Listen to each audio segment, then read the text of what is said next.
No? Posaré aquí. Ara us la donaré a vosaltres. Molt bé, doncs moltíssimes gràcies per l'oportunitat. És la primera vegada, evidentment, que participo d'aquestes piulades, d'aquesta trobada.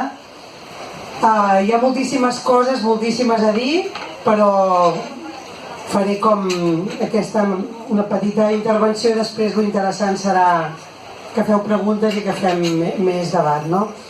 Primer de tot voldria fer esment sobre el fet de les dones, sobre el fet que avui especialment no només aquest record especial i aquest suport a totes les represaliades, sinó també una reflexió sumant-me al que ja s'ha dit abans, i afegiria que, perquè crec que és una reflexió que ens pot servir per altres elements també, tot el tema del feminisme. Aquest any, si us heu fixat, que hi ha hagut la manifestació, d'alguna manera tot el tema de la desigualtat i de la lluita contra la desigualtat de la dona està molt més a l'ordre del dia que fa uns anys. Crec que té una lliçó molt important, i és que segurament durant molt de temps, jo crec que aquí, sobretot després del franquisme, que tots vam creure, no? El 78 semblava que algunes coses es resoldrien, no? Ens van enganyar, evidentment, amb el règim del 78, però crec que també respecte a la igualtat entre homes i dones i entre aconseguir la plena igualtat i la no discriminació, jo crec que vam viure una mica amb un engany, no? De que ho anàvem aconseguint, no? De que d'alguna manera això s'anava aconseguint. Hi havia les polítiques d'igualtat i semblava que això ja estava. I d'alguna manera semblava més lògic parlar de persones, dels drets de tot, que tant som homes com dones, tots iguals, i és mentida, no? Arribem al moment en què estem i ens adonem que no és veritat, que no hi ha igualtat, que segueixen havent-hi molts assassinats pel sol fet de ser dones, que hi ha discriminació salarial. Per tant, què és el que hem vist? Que tot això és una cosa molt estructural, que està a l'ADN de la societat i que per combatre-ho no n'hi ha prou amb tocar la superfície, no n'hi ha prou amb unes polítiques d'igualtat, no. S'ha d'anar a l'arrel, a l'arrel del patriarcat, a l'arrel del masclisme, per fer aquest canvi profund. I això ens passa també amb el tema del feixisme, que és latent, el franquisme, que és latent a l'estat espanyol. És el mateix.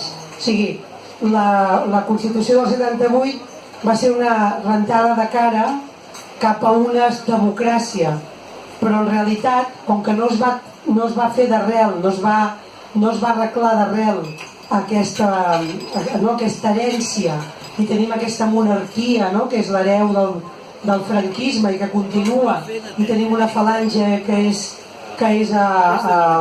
autoritzada, no? Que és legal, etc. I tenim les estructures, en l'ADN d'aquest estat, i tenim, no? El sistema judicial, tot el sistema econòmic, polític, el poder real continua estant impregnat d'aquest franquisme, d'aquest autoritarisme que no deixa que avanci la democràcia. Per això em semblava que era important fer aquesta comparativa. És fonamental. El feminisme és una eina de revolució, una eina imprescindible per aconseguir una societat diferent, i l'antifeixisme és també una eina de revolució i és imprescindible per fer una democràcia diferent. Segona cosa, doncs evidentment jo, com que vinc anava a dir, ja no soc alcaldessa, encara que molt bé m'heu dit que per vosaltres ho soc, però és igual, com a exalcaldessa, com a regidora, vinc del municipalisme, i em sembla que és molt important parlar de què és la política des dels municipis, la importància dels municipis en la construcció d'una república és fonamental. Els municipis són la política de proximitat, és la política que està a prop dels problemes de veritat.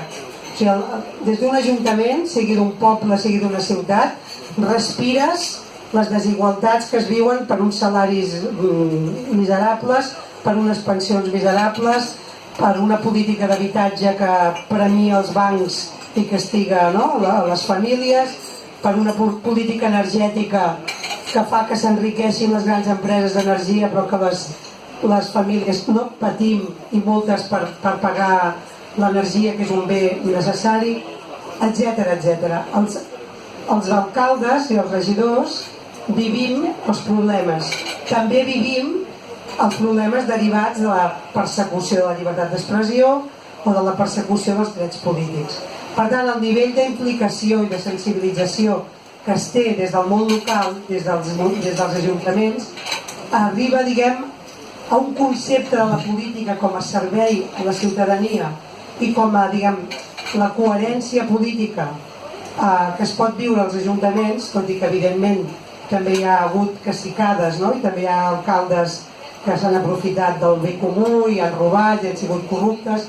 No vull dir que estigui exempt d'això, però sí que hi ha aquesta proximitat i sobretot en aquest moment en què hi ha hagut moltíssimes alcaldies d'això que en diem el municipalisme transformador, els ajuntaments del canvi, que és una onada que ha entrat a la política a partir del 15M, a partir de tot el moviment sobiranista, que ha empoderat el poble i ha trencat una mica la dinàmica clàssica dels partits, i es veu que aquesta força del municipalisme és molt important i, per tant, imprescindible per construir el que s'hagi de construir.